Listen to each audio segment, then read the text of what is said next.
ಈ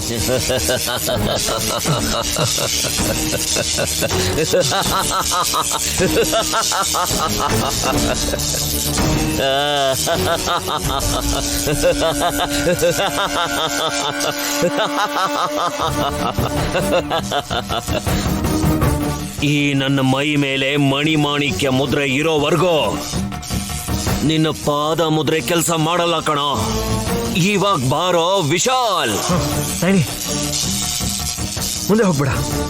ಅವನ ಕೈಲಿ ಪಂಚಕಮಣಿ ಇದೆ, ಆದ್ರಿಂದ ನಮ್ಮನ್ನ ಕಟ್ಟಾಕ್ಬೇಕು ನೋಡ್ತಿದ್ದಾನೆ. ಗಜಬಂಡೆ ಹತ್ರ ಪಂಚಕಮಣಿ ಇದ್ರೆ ನಮ್ಮ ಹತ್ರ ಭುಜಂಗಮಣಿ ಇದೆ ಯಜಮಾನ್ರೆ.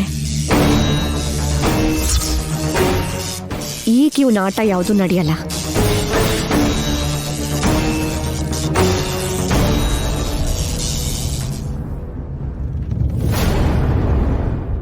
ಓಂ ಹ್ರೀ ಫಟ್.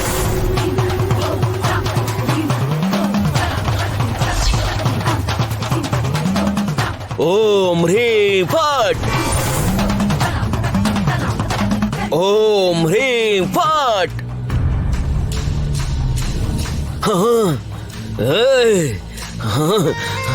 ಇವನ್ ಅಂತ್ಯ ನೋಡೋವರೆಗೂ ನನ್ನ ಕೈನ ಗಟ್ಟಿಯಾಗಿ ಹಿಡ್ಕೊಳ್ಳಿ ಯಜಮಾನ್ರೆ. ಭುಜಂಗಮಣಿ ನಮ್ಮನ್ನ ಕಾಪಾಡುತ್ತೆ. ಸರಿ ನೈನಿ. ಓಂ ಹ್ರೀ ಫಟ್ ಸ್ವಾಹ. ಓಂ ಹ್ರೀ ಫಟ್ ಸ್ವಾಹ. ಓಂ ಹ್ರೀ ಫಟ್ ಸ್ವಾಹ. ಏನಾಯ್ತು ಗಜಬಂಡೆ? ಮಂತ್ರ ಪ್ರಭಾವ ನಮ್ಮೇಲೆ ಬೀರ್ತಾ ಇಲ್ಲ ಅಂತ ಆಶ್ಚರ್ಯ ಪಡ್ತಾ ಇದ್ದಾನೆ. ಓಂ ಹ್ರೀಂ ಫಟ್. ಹುಚ್ಚ ನೀನು. ನಾನ್ ಸಾಯೋವರೆಗೂ ನನ್ನ ಕೈನ ಬಿಡಲ್ಲ ಅಂತ ಪ್ರಮಾಣ ಮಾಡಿರೋ ಯಜಮಾನ್ರ ಕೈನ ನಾನ್ ಹಿಡ್ಕೊಂಡಿದ್ದೀನಿ. ಇನ್ನೊಂದ್ ಕೈಯಲ್ಲಿ ಭುಜಂಗಮಣಿ ಇದೆ. ನಿನ್ ಕೈಯಲ್ಲಿ ಪಂಚಕಮಣಿ ಇದ್ರೂ ಸರಿ. ವಿಶಾಲಾಕ್ಷಮ್ನವ್ರನ್ನ ನಂಬ್ಕೊಂಡಿರೋ ನಮ್ಮನ್ನ ನೀನೇನು ಮಾಡಕ್ಕಾಗಲ್ಲ. ವಿಷಯ ಹೇಳಿದ್ರೆ ನಿಮ್ಗೆ ಎಲ್ಲಿ ಗಾಬರಿ ಆಗ್ಬಿಡುತ್ತೋ ಅಂತ ಭಯ ಆಗ್ತಿದೆ ಮಾಮ್. ಪರವಾಗಿಲ್ಲ, ಹೇಳು. ಗಂಟೆ ಅಮ್ಮ ಬಂದಿದ್ರಾ? ಇಲ್ಲಿಗೆ ಯಾಕೆ ಬರ್ತಾಳೆ? ಯಾವಾಗ ಬರ್ತಾರೋ ಹೇಗ್ ಬರ್ತಾರೋ ಗೊತ್ತಿಲ್ಲ, ಆದ್ರೆ ಏನ್ ಮಾಡ್ತಾರೋ ಅಂತ ಟೆನ್ಷನ್ ಆಗ್ತಿದೆ ಮಾಮ್. ಏನಾಯ್ತು ಅಂತ ಹೇಳು ಮೊದ್ಲು. ಗಜಬಂಡೆ ಸತ್ತೋದ್ರಂತೆ ಮಾಮ್. ಹಾ?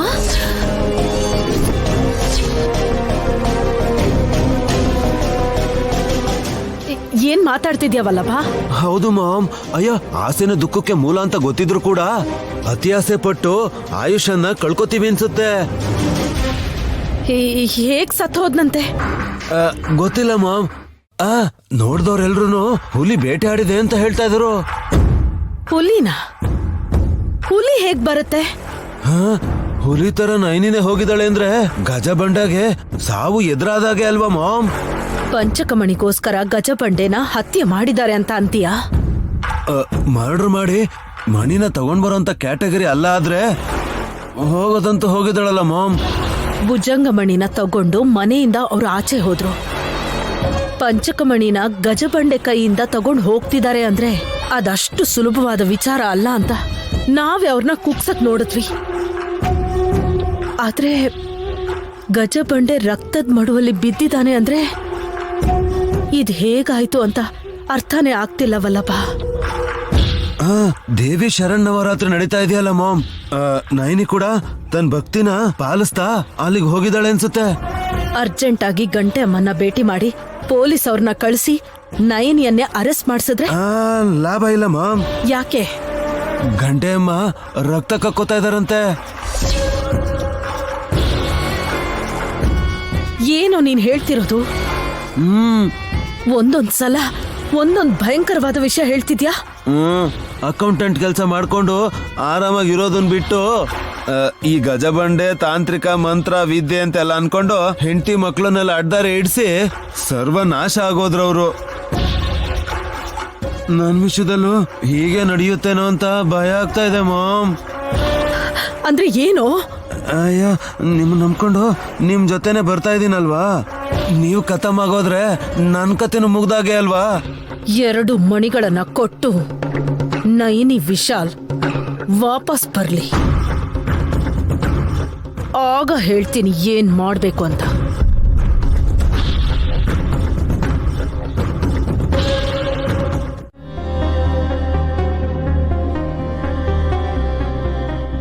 ಊಟಕ್ಕೆ ಯಾಕೆ ಬರ್ಲಿಲ್ಲ?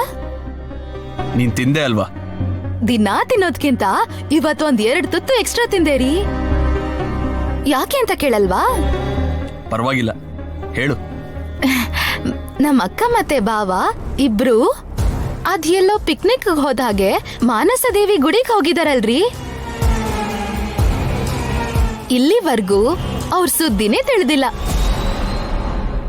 ಏನಾಗಿದ್ಯೋ ಅಂತ ಯೋಚನೆಯಲ್ಲಿ ತುಂಬಾ ತಿನ್ಬಿಟ್ಟೆ. ಮೇಲ್ನೋಟಕ್ ಗೊತ್ತಾಗಲ್ಲ, ಮನ್ಸಲ್ಲಿ ತುಂಬಾ ಖುಷಿಯಾಗಿದ್ಯಾ ಅಂತ ಅರ್ಥ ಆಗ್ತಾ ಇದೆ. ಅಫ್ಕೋರ್ಸ್ ದಸರಾ ಹಬ್ಬ ಇದ್ದಾಗ ಖುಷಿಯಾಗಿರ್ಬಾರ್ದ ಅಂತ ನೀ ಕೇಳ್ಬೋದು. ಆದ್ರೆ ನಿನ್ ಉದ್ದೇಶ ಬೇರೆ. ಮತ್ತೆ ಅತ್ಗೆ ಬ್ರೋ ಮತ್ತೆ ಬರ್ತಾರೋ ಇಲ್ವೋ ಅನ್ನೋ ಫೀಲಿಂಗ್ ನಿನ್ನಲ್ಲಿ ಕಾಣಿಸ್ತಾ ಇದೆ. ಅಂದ್ರೆ ಮೂರತ್ ಮುಕ್ತಾಯ ಅನ್ನೋ ಹಾಗೆ ರಿಸ್ಕ್ ತಗೊಂಡ್ರಾ ಅಂತ. ನಿನಗೆ ಮ್ಯಾಟ್ರ್ ಗೊತ್ತಿಲ್ಲ. ಪಂಚಕಮಣಿನ ತಗೊಂಡು ಮಣಿಕಾಂತ ಪ್ರಾಂತ್ಯಕ್ಕೆ ಅತ್ಗೆ ಅವರು ಯಾವಾಗ್ಲೂ ಹೋಗಿದ್ದಾರೆ. ನಿಜನಾ? ಗಜ ಬಂಡೆ ಅಷ್ಟು ಈಸಿಯಾಗಿ ಮಣಿ ಕೊಟ್ಬಿಟ್ನಾ? ಪ್ರಾಣನೇ ಕಳ್ಕೊಂಡ್ಮೇಲೆ ಅದನ್ನ ತಗೊಳ್ಳೋದು ಎಷ್ಟು ಕಷ್ಟ ಸುಮನ. ಏನು? ಗಜ ಬಂಡೆ ಸತ್ತ ಹೋದ್ನಾ? ಅವನೇನೋ ನಿನ್ಗೆ ಗಂಡು ಕೊಟ್ ಮಾವ ಅನ್ನೋ ಹಾಗೆ ಯಾಕಷ್ಟು ಬೇಜಾರ್ ಮಾಡ್ಕೊಂಡಿದ್ಯಾ ನೀನು? ಬಂಡ ಗಜನ್ ಸಾಯಿಸ್ಬಿಟ್ರಾ? ಬಂಡೆ ಗಜ ಅಲ್ವೇ, ಗಜ ಬಂಡೆ. ನಮ್ಮ ಅಕ್ಕನೇ ಕೊಂದ್ಲಂತ? ಅದೆಲ್ಲ ನಂಗೆ ಗೊತ್ತಿಲ್ಲ, ಆದ್ರೆ ಅವನ್ ಪೀಡೆ ಅಂತೂ ಇಲ್ಲಿಂದ ತೊಲಗ್ತು. ಈಗ 2 ಮಣಿಗಳನ್ನ ಗುಡಿ ಹತ್ರ ಇಟ್ಟು ಬಂದ್ಮೇಲೆ ಬಂದ್ಮೇಲೆ ಮನೆಯಲ್ಲಿ ಅತ್ಗೆಗೆ ಯಾರ್ಯಾರು ಶತ್ರುಗಳಿದಾರೋ ಅವ್ರನ್ನೆಲ್ಲ ಒಬ್ಬೊಬ್ರಾಗಿ. ನಾನಂತೂ ನಮ್ಮ ಅಕ್ಕನ್ ಪ್ರೀತಿಸ್ತೀನಿ. ಅವಳು ನನ್ಗಿಂತ ದೊಡ್ಡೋಳಾಗಿರೋದ್ರಿಂದ ಚಿಕ್ಕ ವಯಸ್ಸಿಂದನೂ ನಾನಂದ್ರೆ ತುಂಬಾ ಇಷ್ಟ.